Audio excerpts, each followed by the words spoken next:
Mice रही सोहर के कहना है मास्टर साहब, अरे काहे बादे रोई ललनवा सवेरे गुने गुनवा मंगाई के बो। काहे बादे रोई ललनवा सवेरे गुने गुनवा मंगाई के बो।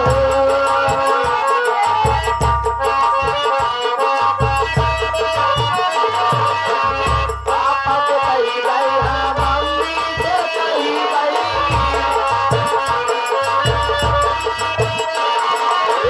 पापा से कही गई हाँ मम्मी से कही गई। अरे बाते रोई ललनवा सवेरे गुनवा मंगाई के बो। काहे बाते रोई ललनवा सवेरे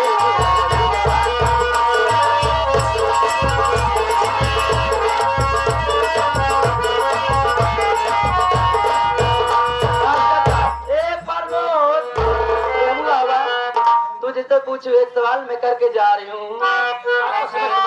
कहना है तुझसे पूछो एक सवाल, बोलो जरा क्या है। तुझसे पूछो एक सवाल, बोल जरा क्या है तेरा हाल। क्या मेरी तरह तू भी तड़पता है, क्या मेरी तरह तू भी तड़पता है।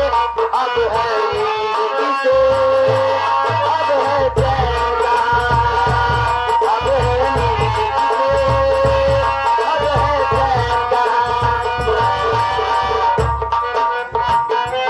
चैन कहाँ। कहना है सारी सारी रन तेरी याद सताए, बरसात सताए कजरा, सपना कटे दिन रात मेरे जिया गए प्यार कनरा।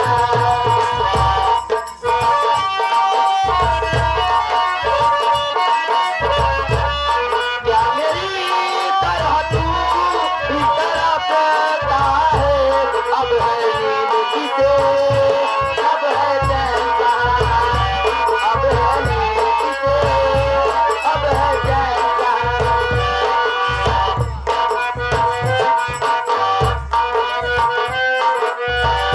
इश्क में एक पल की भी जुदाई, इश्क में एक पल की भी जुदाई, लगती है एक साल तेरी कसम से प्यार में साजन मेरा हुआ।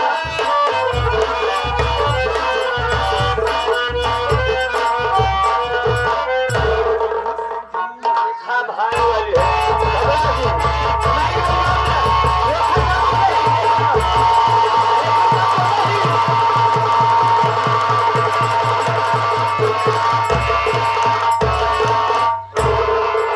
अच्छा साबक बहन रेखा इलाहाबाद से चल के आए हैं।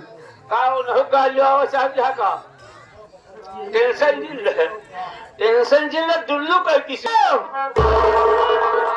जोर से करिए, ऐसे लागत है कि संजय की बहिन।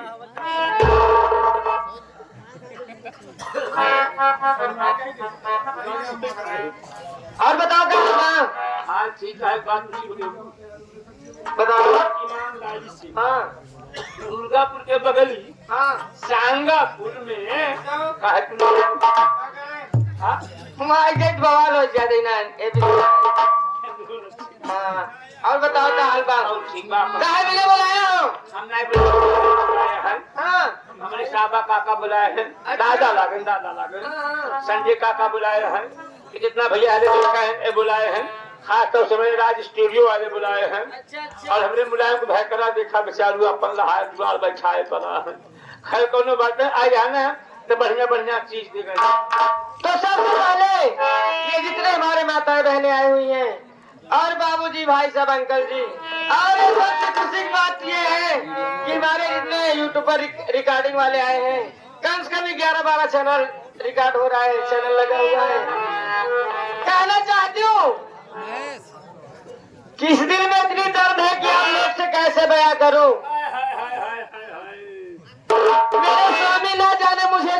कहाँ चले गए? मैं जिसके पास जाती हूँ अपना दुख दर्द बतलाती हूँ, कोई समझने की कोशिश नहीं करता है। आज मैं सोच रही हूँ कि हमारे श्री रामपाल यादव जी हैं कि नहीं, चले गए? गए तो इतने हमारे गांव के सदस्य आए हुए हैं, सबसे आपके सामने हाथ जोड़ के रिक्वेस्ट है, और ये राज म्यूजिक आपसे भी है कि चल के हमारे साथ एक छोटा सा मेरा काम कर दीजिए, एक छोटा सा भाई यार लिखा दीजिए, ताकि मालूम हो जाए कि हमारे पति जी कहाँ भटक रहे हैं। कहने क्या हमारे दोनों भाई बता रहे हैं, मुराद भाई अरे सोना है करूँगा बाबू,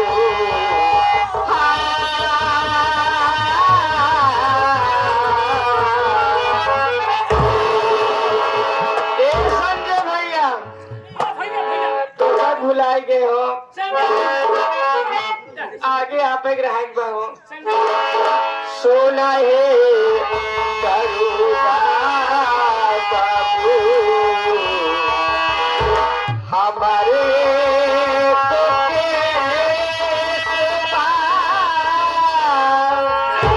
ए मदन गुरु आपको कहते हैं लाई के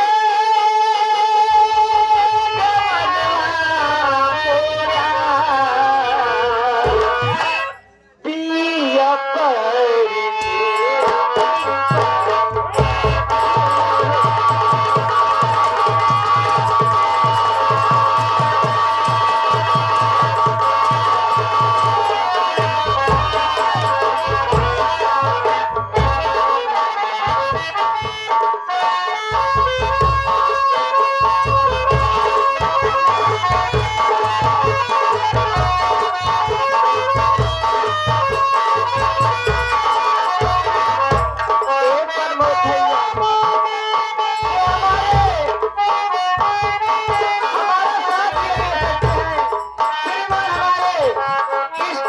संचालक साहब शिवप्रकाश निर्मल जी, इनके पास दिल है, जब मैं कुछ बताती हूँ तो एहसास करते हैं, लेकिन कहने क्या है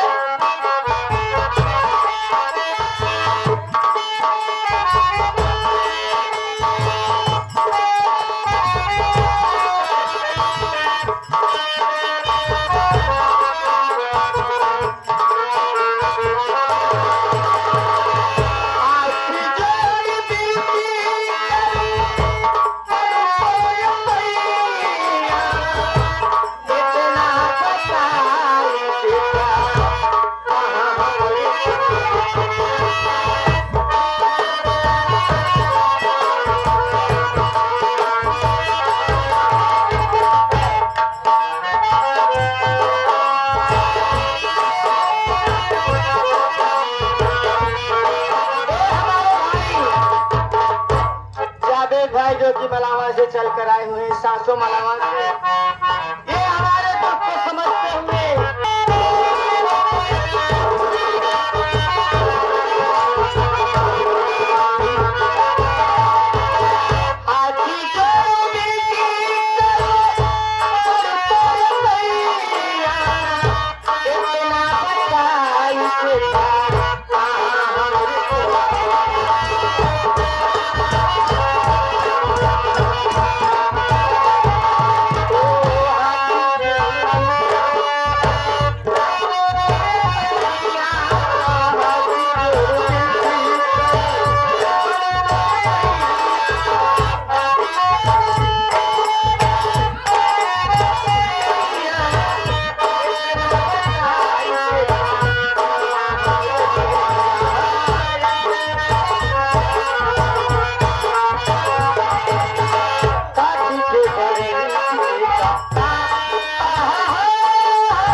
बेशक तू मेरी मोहब्बत हो